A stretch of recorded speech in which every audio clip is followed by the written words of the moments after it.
चीते और अक्लमंद तोते की कहानी। बहुत अरसा पहले की बात है कि एक बहुत ही खूबसूरत सरसब्ज और शादाब जंगल में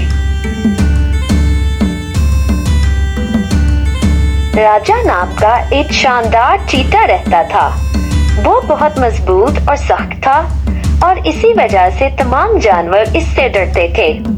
लेकिन अपनी तमाम तर ताकत के बावजूद राजा बहुत अकेला था और कोई भी उसका दोस्त नहीं बनना चाहता था। एक दिन राजा बहुत उदास था और दरिया के किनारे अकेला बैठा अपना अक्स देख रहा था। सब मुझसे भाग भी किए हुए, क्या मैं हमेशा इसी तरह अकेला रहूंगा? इतने में एक तोता मिट्ठू वहाँ आया। तुम इतने उदास क्यों लग रहे हो राजा?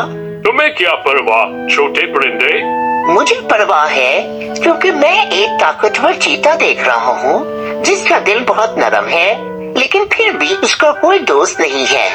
दोस्त? मेरा कोई दोस्त नहीं बनना चाहता क्योंकि सब मुझसे डरते हैं। दोस्ती का रिश्ता ताकत का नहीं बल्कि मेहरबानी का है।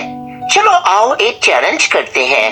तुम 3 जरूरतमंद जानवरों की मदद करना और फिर तुम्हें सच्ची दोस्ती का मतलब पता चलेगा। राजा को मिट्ठू की बात पर ज्यादा यकीन तो नहीं था, लेकिन फिर भी वो इस चैलेंज पर राजी हो गया और वो दोनों इकट्ठे चलने लगे। जब वो जंगल से गुजर रहे थे तो उन्होंने एक ऊंची आवाज सुनी। मदद करो, कोई मेरी मदद करो। राजा और मिट्ठू ने देखा कि कीकी नामी एक छोटे बंदर के पाँव के नीचे एक कील फंसा हुआ था। इसने कील निकालने की बहुत कोशिश की लेकिन नाकाम रहा। राजा कीकी के करीब आया तो वो खौफ से कांपने लगा। डरो मत, मैं तुम्हारी मदद करने के लिए आया हूँ। राजा ने अपने मजबूत पंजे का इस्तेमाल करते हुए कीकी के पाँव से कील निकाल दिया। वाह, तुमने मुझे बचा लिया, शुक्रिया राजा। ये एक था। कीकी मुस्कुराया और उसने राजा को सल्यूट किया। राजा और मिट्ठू थोड़ा आगे बढ़े तो उन्होंने एक हाथी के रोने की आवाज सुनी। कोई मुझे बचाए, कोई मुझे बाहर निकाले। तुम फिक्र ना करो नन्हे दोस्त, मैं तुम्हें निकाल लूंगा। राजा ने एक लम्हे के लिए सोचा और फिर अपनी पूरी ताकत से हाथी को बाहर निकालना शुरू कर दिया और जल्द ही वो गोलू को बाहर निकालने में कामयाब हो गया। मैं आजाद हो गया, शुक्रिया राजा। नन्हे हाथी ने जोर से राजा को गले लगा लिया और राजा पहली बार मुस्कुराया। एक और जानवर हो गया। इसके बाद राजा और मिट्ठू काफी देर तक जंगल में घूमते रहे।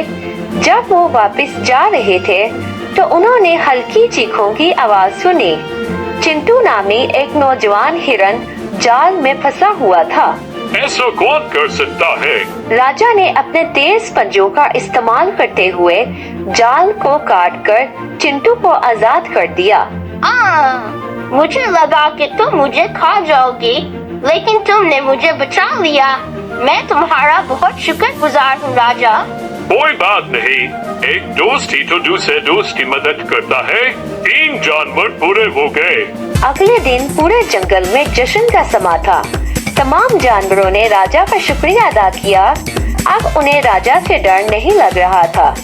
इस शाम राजा दोबारा दरिया के किनारे चहलकदमी कर रहा था, लेकिन वो अकेला नहीं था। इसके दोस्त कीकी, गोलू और चिंटू इसके साथ थे और वो सब राजा के साथ मौज मस्ती कर रहे थे।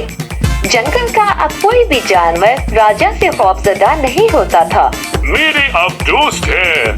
देखा राजा, मैंने कहा था ना, हकीकी ताकत मेहरबानी करने में ही है।